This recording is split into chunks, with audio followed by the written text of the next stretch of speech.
guys, it's Dr. Nancy Brandt.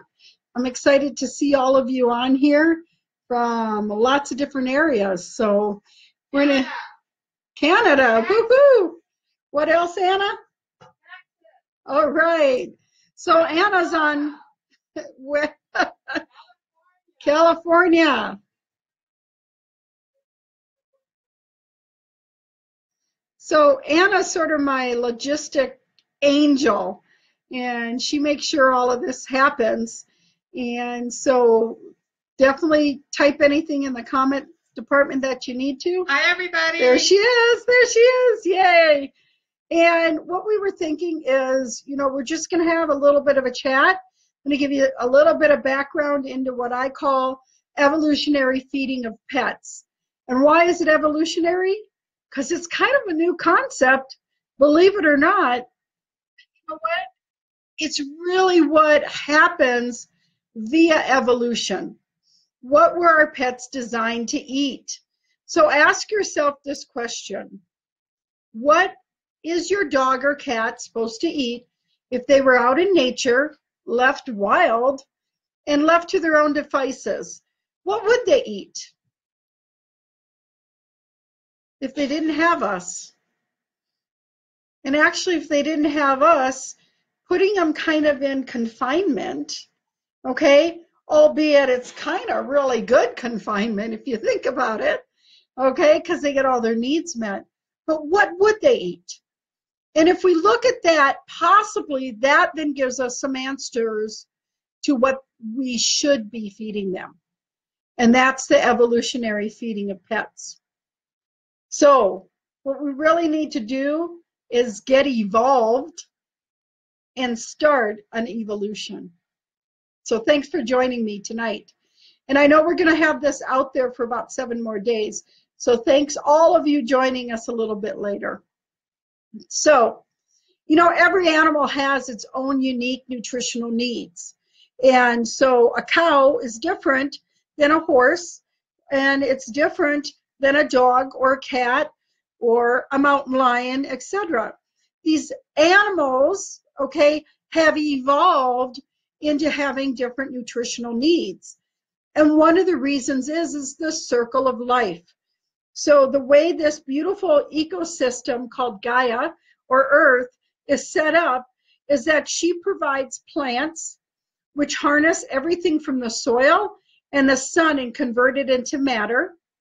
And then herbivores come along and they eat that matter. And then carnivores come along and they eat those herbivores. And then there's always death as inevitability. And then all of those soil bacteria and fungi, etc., will go ahead and decompose those bodies, those biological systems, which then go back into the cycle of life to help feed the plant. So it's set up rather ingenious. Nature does a pretty good job. So I got to thinking, why don't we just look at what's evolutionary appropriate to feed our pets, and maybe we can get some answers. Because we can put aside research just for the moment. Just for the moment, research is very valid, but we could also learn by observation. And it's actually one research tool, is observing, collecting data points. It's called grounding theory. And then once we collect all these data points, all of these observations, all of what we see going on repeatedly over and over again, and then we make some sort of intuitive leap, some conclusion, and that's actually when we design the thesis. So we don't design the thesis, okay, and say, this is what my research will show me. Instead, we observe what we're seeing and go, that's interesting. I bet dogs and cats are carnivores. And then we can look for more data points to see if that thesis is true. So that's really where I got this from. And you know what I learned? It's really time to bring the wild back to them. We can bring the wild home. It's really time to dance with nature again. She knows what she's doing. And we as humans, we tend to step outside of the circle of life and circumvent it. And so this is time just to look at that. So what is a carnivore? Well, carnivores are designed to eat meat. They're designed to eat live kills. So just throwing hamburger and green beans at them is not an evolutionary appropriate diet. They're designed to eat something that they just hunted, possibly for days, exerted lots of energy, and then they actually eat it in a very specific manner, a specific way, and they tend to eat it all at once, which is a little bit different than how we feed them. Right now, what do? We tend to feed them every single day at 8 a.m. and 8 p.m. on the dot. I know people who have to leave dinner parties to go home and feed their pet because they truly believe they need to eat on time. But that is not how nature would provide it. So it may not be true. It just may be a habitual behavior of ours. So the dentition of a carnivore is different. They have all pointy teeth. They don't have as many. And they're all designed for tearing and ripping and cutting. And there's no flat surface where they can actually grind down plant material and eat it, except for the very back tooth, which is actually designed to break bones. So their jaw and dentition are all designed to take and eat animal flesh. Their GI system is shorter and less complex than you would have in even an omnivore or an herbivore, which have very complex systems like 4 stomachs. Okay? Their genetics even show this. So what they're able to do now is they're able to test genetically if they have genes that could digest starch, that could break down carbohydrates. Cats do not. And dogs have a limited capacity. And the reason is that dogs hunt as a pack. And so what happens is they get all those herbivores and they sort of run the rest off, or they kill them all, and then they binge, and then they don't have anything else to eat. So they're designed to be able to forage a little bit. But they tend to forage on sprouts, things that are very easy for their system to break down. And they forage on feces. We'll get to that in a little bit. Why do they eat that? And then one of the best ways to measure whether or not they're a carnivore, omnivore, or herbivore is called the coefficient of fermentation. And dogs and cats both have about the same coefficient of fermentation. And what that means is it's very, very low. They have a very low tolerance to ferment plant material. So what'll happen is when we're giving them all these carbohydrates and these plant materials, in no matter what form it is in, or dry food, no matter what it's made out of, is considered a carbohydrate by the digestive system. All they can do is extract some glucose. It's very difficult for them to extract actual nutrients from the plant materials. So I told you I'd get back to this. Why do they eat crap? Oh, I'm sorry. Why do they eat feces? Because they're recycling. So they'll eat their own feces because the first time through, that didn't get digested very well. And so they're going to eat it again in order to try to digest it again and get the nutrients they're missing. Or they'll eat the feces of an herbivore naturally as they're tracking them because it's already fermented for them. It's already partially digested for them. It's already kind of packaged for them, albeit it's not that pleasant. And I don't want them licking my face, right? But again, that's why they do it. And the last reason they eat feces is they're trying to hide the evidence. Out in nature, if they take a BM and it's outside of their territory, another wolf pack could come in and get really angry with them. And there's some behavioral issues that show up for both dogs and cats that really have to do with people invading their territory. And we as humans, we don't understand their language, and so we may misinterpret what they're saying to us. And why do they eat grass?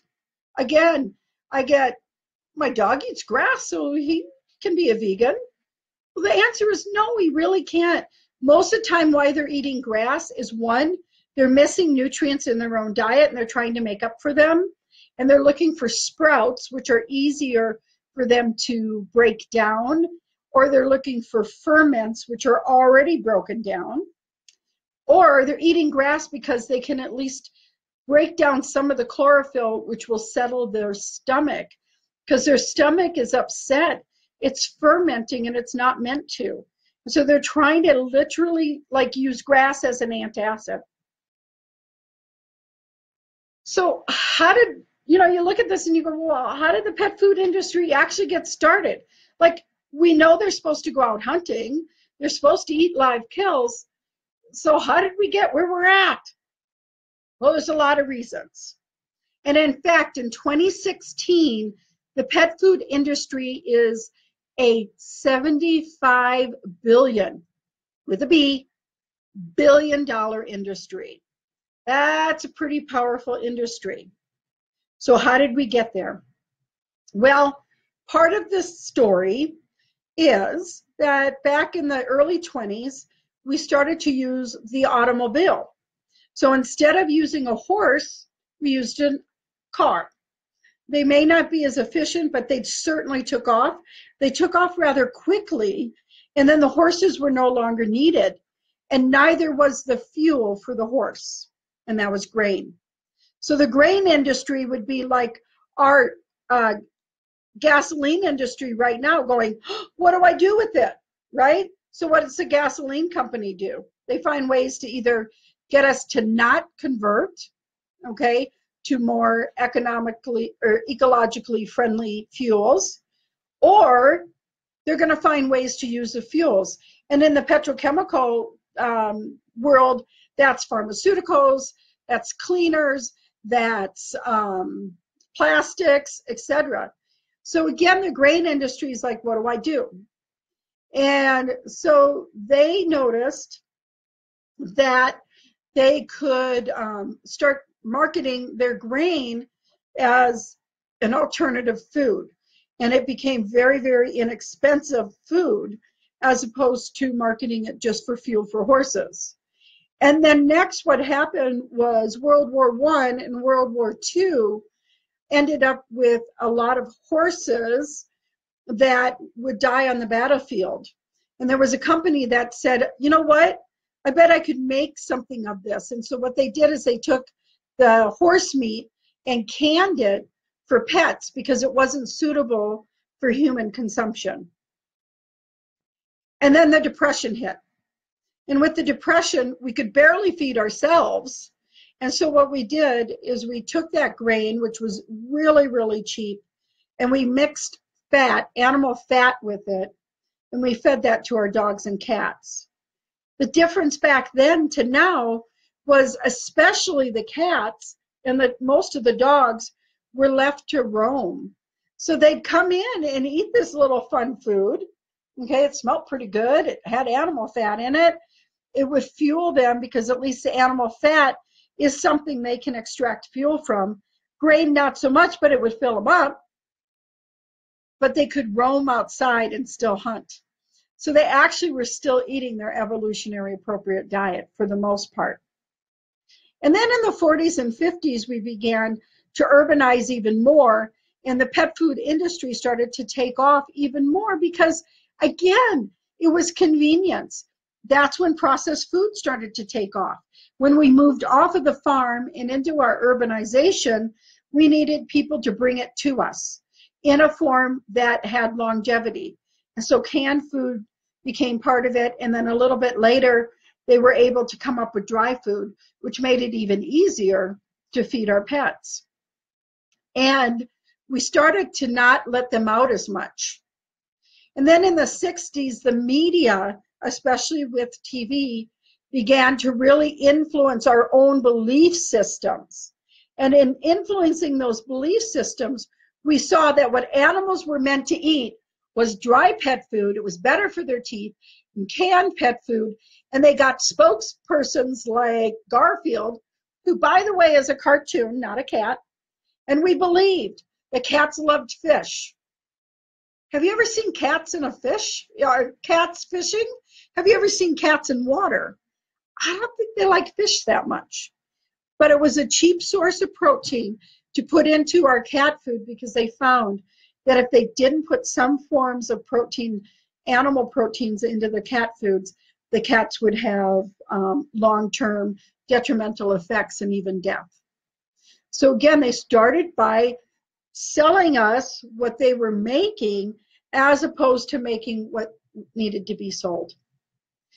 And then we started to move into like the 80s, and we were able to develop food as medicine, and the prescription diets became very well known, and they started to do research into what we should be feeding our pets.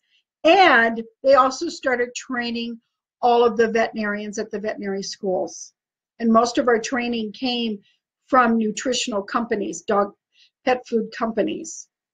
And then in the 2000s, we said, wait a minute, I think I remember that dogs and cats are carnivores. I think we should be feeding them a raw food diet or even a grain-free diet. And that's the way that it's been progressively coming back, but becoming in the minds of many evolutionary. Look at that, that's totally different pet food.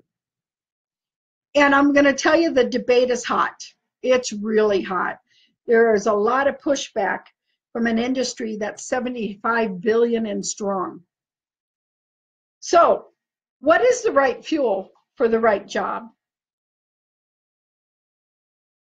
Are horses supposed to eat meat? No. So tell me, are dogs and cats supposed to eat corn? No. In fact, I talk about this a little bit in my third book, The Chemical-Free Pet. And what I talk about is the triple whammy effect.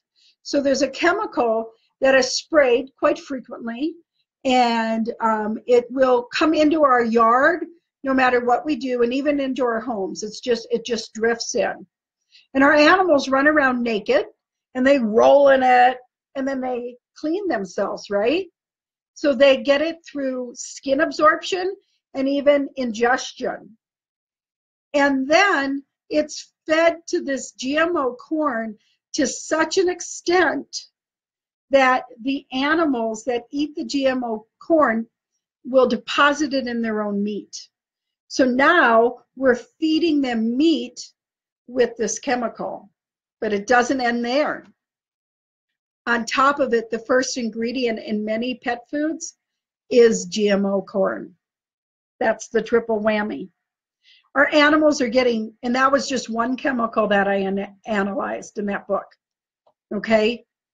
They're getting it 3 ways: through their skin, through cleaning themselves, in the meat and in the corn in their diet.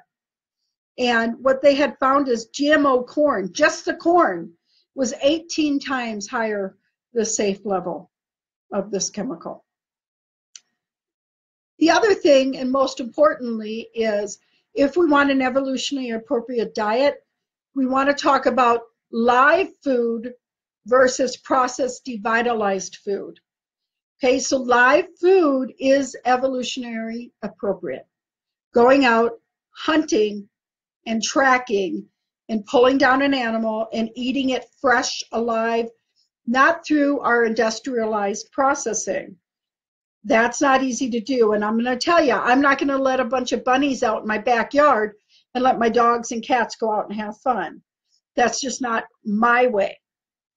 So I got to get as close as possible to their evolutionary lifestyle.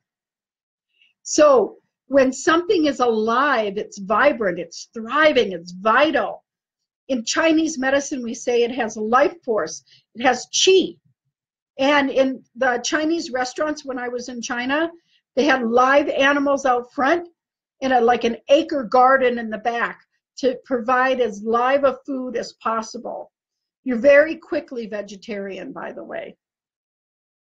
So what are we going to be doing to help create this aliveness to this food, as opposed to the convenience of already prepackaged, devitalized, okay, processed food?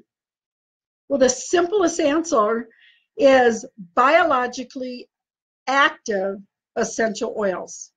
Biological active, meaning they still have chi, they still have vitality, they still have that life force, that animating force. You know what's the difference between the puppet Pinocchio and the live boy Pinocchio? We all know there's a difference. There's something that makes us alive and vibrant. And essential oils can bring that to our pets' food.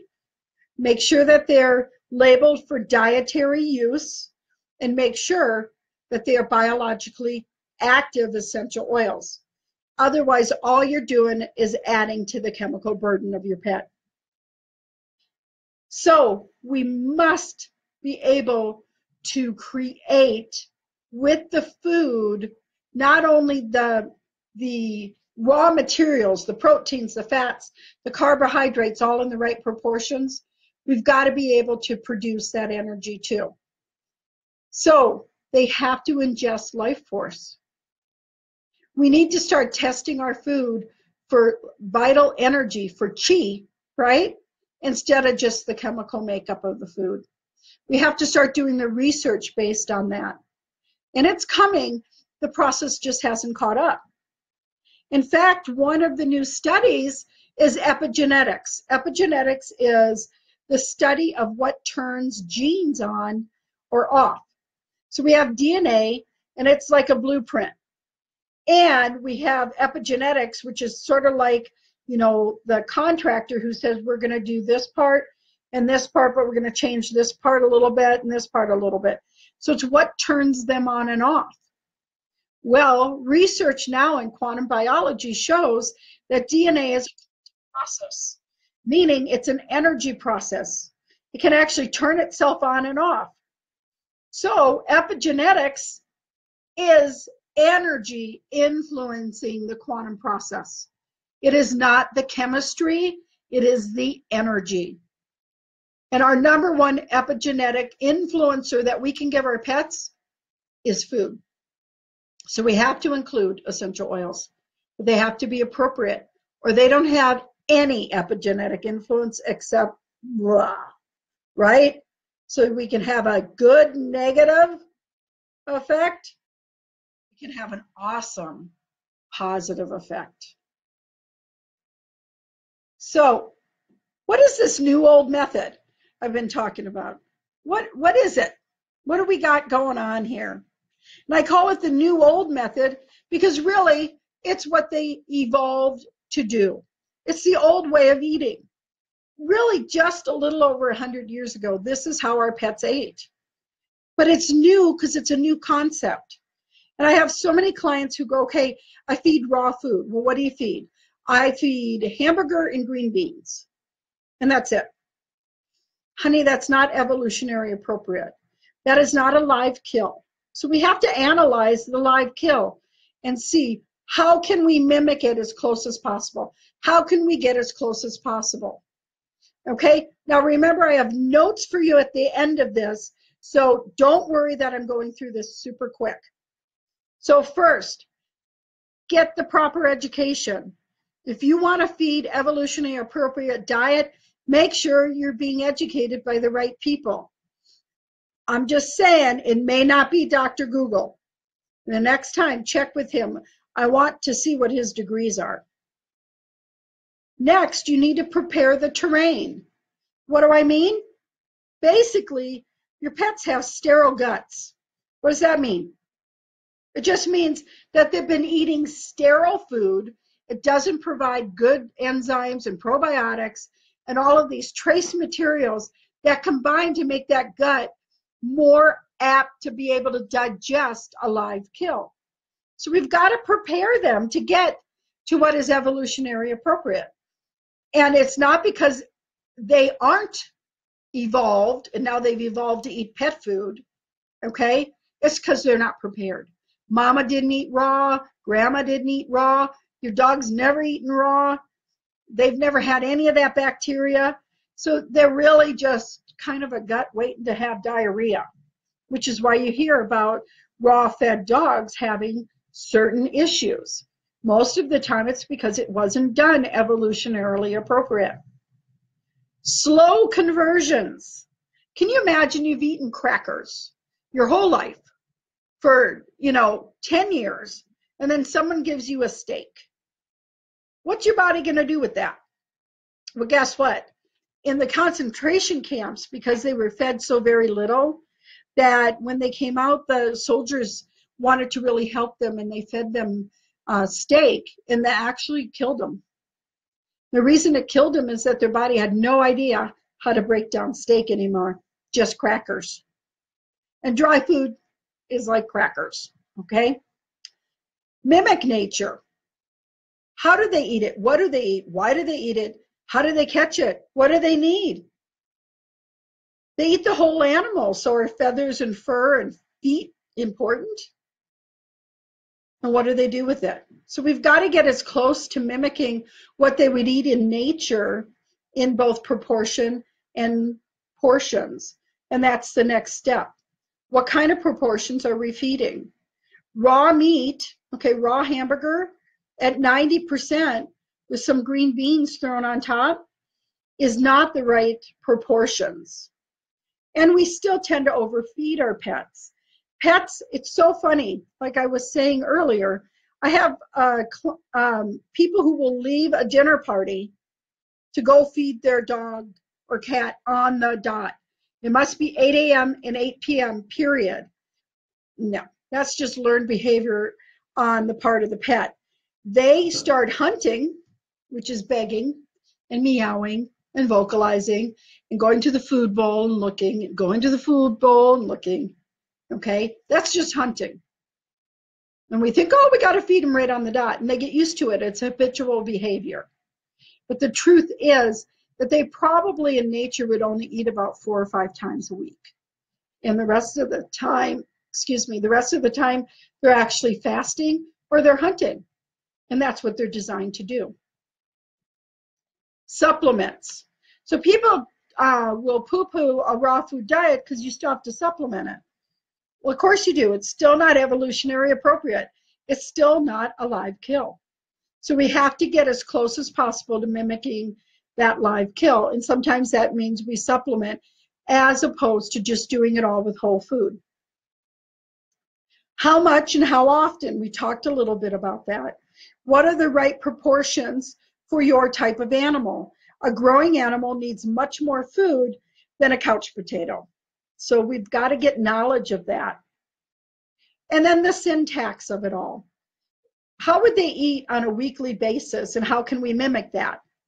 So here's an example. Johnny bit the dog. Or the dog bit Johnny. Same ingredients, different outcome. So we've got to go, what would they eat? If they were hunting a pack, and how often would they eat? And in what order would they eat the animal? Do they eat the bones first, or do they eat the organs first? Do they eat all of the animal, or do they leave part of it? And then if they do take the bones, they bury them, so they ferment. So we mimic that as close as possible on a weekly schedule. And this is really key. Some people, their argument is it's just too expensive. Well, that's because we're feeding them too often, because that's just not how they're meant to do it. They're meant to fast. And fasting for animals can be life-saving, because what we do is self-intoxicate. If all we're doing is ripening, and fermenting food, that is just too much for us to digest. Their systems are meant to fast, to the point that when they're fasting, it's the only time their body releases the stores of food. I'm going to drink some water quick. It's the only time they actually can release their food. Otherwise, they keep storing it. And we have an obesity problem in this country, not just with humans, but with our dogs and our cats. Make it simple. Keep it quick. Keep it simple. have a calendar, have it all worked out. Again, we have lots of information for you in our notes at the end. We can even use evolutionary appropriate food to combat medical conditions. We can even customize a diet just for your pet based on their own medical condition, but using whole food. And then lastly, it needs to be holistic with a W, holistic, the whole family. Everybody needs to be on board with this diet. Sometimes it's not appropriate for our older dogs to go there. So we figure out what's the closest we can get. Quickly, okay, and again, these are in your notes. How do we enhance the food that we're already feeding? So if you're feeding dry food, the best enhancement is transition to canned food. I just can't stress it enough. But if you're not going to, at least add biologically active essential oils that are, again, on the label shown to be dietary oils. Okay, those are safe for ingestion, and you missed it on there. And what I mean is take 1 drop of, let's say, a lemon oil, okay, and you add that to 1 ounce of water, and then you mist down the food with it. Next, those carbohydrate laden canned foods. What do we do there? Same thing, upgrade. If all you do is upgrade from carbohydrate canned to canned grain-free, again, you're getting closer to evolutionary appropriate. You can mist them with biologically appropriate essential oils. Grain-free diet in the can. Again, still not evolutionary appropriate, still has preservatives, still has specific chemicals from the processing and even being in a can, but upgrade them. Move from that to a raw diet, but you've got to cook in between. Here's what I mean. Go from a canned food to a blanched raw diet. That's your first transition. And then you're going to go from your blanched raw diet to your raw diet, because you don't want to go straight from a food that's been cooked to one that's raw, because again, in Chinese medicine, it's a hotter food to a colder food, and you can have some transition issues. And again, those usually show up by diarrhea. And then you can go to a raw food fed dog. Again, it's still not the evolutionary appropriate diet. With the evolutionary appropriate diet, now you're adding in very specific foodstuffs to make sure your diet is 100% optimally balanced, and you even can get it analyzed to make sure that it has all the nutrients that they need. In being able to just do that with whole foods most of the time. But you're going to be adding supplements, you're going to be adding ferments, you're going to be looking at bones, fasting, etc. You're going to be introducing the hunt. And that brings us to our last point. What do we do with treating in toys and even our habitual habits? So treating a pet means they eat. So if you're treating constantly from a candy dish, your pet thinks it keeps eating. So it keeps storing the food. Doesn't really digest it well. That's not a fast. So we've got to look at why we're treating. What's the reason we treat our pets? Is it for them? Or is it for us? It's usually for us. And the toys. Why do we get toys for our pets? You go into a pet store, and you have just all these toys that are so cute and cuddly, and they're pink, and they have the little bow, and I think, oh, that's just so marvelous. Now a dog looks at it and goes, wonder how I can eviscerate it and eat the middle. So then it becomes not so safe. In fact, most toys out there are not safe for our pets, because our pets are hunting, and they're killing, and they're tearing it apart. My dog loves to get the squeaker out. As soon as she gets the squeaker out, she's done with the rest, because she knows, I got it. She's so proud of herself. And cats live for the hunt. They don't even live for the food. The study showed that they'd rather hunt than eat. And so have we ever seen a cat come home and they bring you their little gift and they're just playing with it, right? They have no desire to eat it, but their thrival is all about that they got to hunt it. So it's really, really key. And some of our habitual habits, remember, are born out of our needs, not theirs. Our pets don't need to be fed twice a day on the dot. That's our needs. But they start hunting twice a day on the dot because they get rewarded for it all the time. And in fact, Tony Robbins developed human needs psychology, and he talks about the fact that humans do everything, every choice, every decision, everything we do is to meet one of those 6 human needs. And our pets supply us with all 6 needs. So remember, some of these habitual habits may be us and not our pets. And I'm going to ask this last question before we finish. Are our furry ones trained, or are we? So in conclusion, choose to thrive your pet now. Use an evolutionary appropriate lifestyle. Let's bring the wild home. And as promised, all these points are in tidy note form in the form of my 4th book, Evolutionary Appropriate Feeding of Pets. I absolutely am so excited that this book is offered. So again, Evolutionary Feeding of Pets. And for the next 72 hours, we are offering in pre-sales a special price of $21 plus shipping and handling. And these are going to be shipped out after October 10th of 2017, so not too long. So again, this is a limited time offer, and we actually have limited quantities. So the next 72 hours, this offer will be up. And all you do is you go to www.evolutionaryfeedingofpets.com. And I know Anna's getting that up on the screen.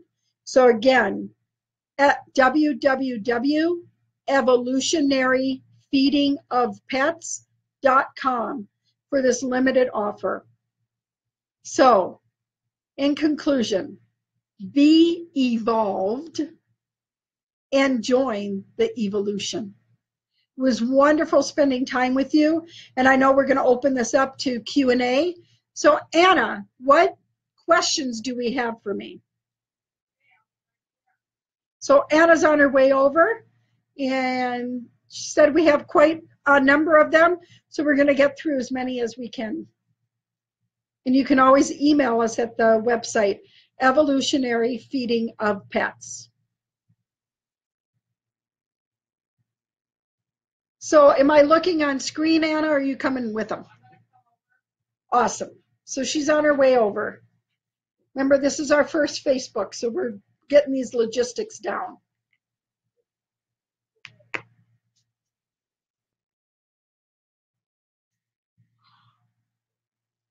Hi, everybody. So this is your time to type in your questions and we can answer them. So Linda's asking, Dr. Nancy, what biologically active essential oils do you recommend for supplementing and how many drops per pound? Okay, so again, email us. We'll let you know of all the ones that I've researched so far, which are my favorites, which ones I really prefer, okay, as far as branded. And what I mean by biologically active, I mean that the way that they're raised and selected and distilled and bottled and handled, et cetera, we don't lose that life force. And again, I'm going to say per cup as opposed to per pound on the essential oils, at least add an ounce of the diluted. So like 1 drop of essential oil on every cup of food. That should answer that. Connie is asking if her dog, like Eli, Ellie, with health issues, should be fasted. Again, we can always do phone consults. We can always, do special designs on diets based on medical issues. really the book talks about basic, and the second book is going to be about medical conditions. But here's the answer. In nature, they're supposed to fast.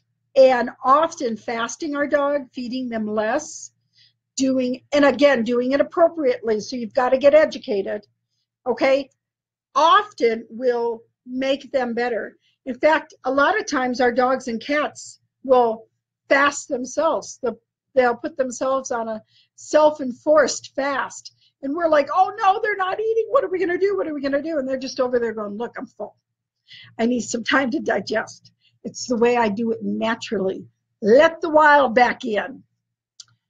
Glenna is asking, how do you provide live grass for your pets if your yard is rock or artificial turf? Well, I know at pet stores they sell live grass, and I know a lot of my clients will actually buy wheatgrass. And so if you go down to some of the more health food stores, you can buy slabs of wheatgrass that's growing. And again, what they're looking for is that it's sprouted, and wheatgrass is sprouted. And that's why it's so much more effective for them. The thing is, you got to find out why they're eating grass. Okay, is their diet off? And that's why they're going to grass. Okay, Jillian is asking if there's a canned diet you would recommend for canines. Again, bare minimum, grain-free, carb-free canned diets. And there's a lot of them on the market. Okay, Candace is asking, what about feeding of feral cats? Feral cats are probably the easiest. For the most part, they're probably scavenging. The challenges with our urbanization and our control of rodents, etc., a lot of times the feral cats have lost the ability to find any food. And so the closer to the evolutionary appropriate diet for them, the better. I noticed a lot of people are asking the question, how do you know what oils to give the dogs or cats? Well, again, in the book, we give you some examples of things that they like. And I offer the course for veterinary medical aromatherapy where I give you insight into what essential oils work better with what body systems. And then for the vet techs and the veterinarians, I actually offer the advanced course where we talk about, medical conditionings. And that's more of a diagnosis and a prescription based on the animal's need, which is why I do the phone consults, and we do the customized diets, etc., to try to, again, account for each individual animal. Remember, it's kind of customized. Then I believe there's some self-selection videos on your YouTube channel that they can look up as well. So if you go to YouTube and type in Nancy Brandt DVM, I have a YouTube channel, and I show you what self-selection is. And self-selection, and we talk a little bit about it in the book, is just putting a choice of, 4 to 10 oils out there. And the video shows us doing this with pets, and they can choose for themselves. Because one of the reasons I wrote this book was reading another book where zoologists actually tested her animals on what herb would they pick. And they always picked the same herb based on their illness. So the veterinarian came in, diagnosed them. She gave them numerous choices, and they always picked correctly because their nose knows. Okay, another question. During the transition from dry kibble to wet to blanched raw to raw, how many days do you recommend the dog or cat eat the new transitional food to avoid or minimize digestive upset? So in the book, we have transition sheets right in there that are simple calculations for you. I like to go 14 days for transitioning. The younger the pet, the least amount of time they've been on a processed diet, the quicker. But again, I just find that dogs can have some upset, so it's not worth trying to rush this. And cats sometimes just are like, no way. Cats are in charge, not us. So sometimes cats are just like, there's no way I'm going to do this. And so the slower the conversion, the more likely the success. Okay. I'm just checking if there's any more questions. If you have them, write them, type them down now. And on how to choose an oil, that's in the book.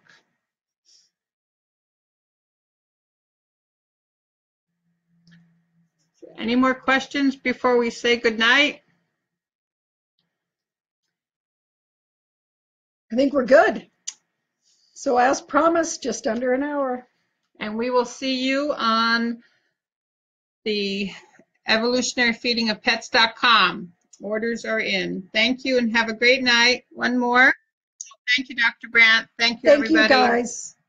So it was wonderful.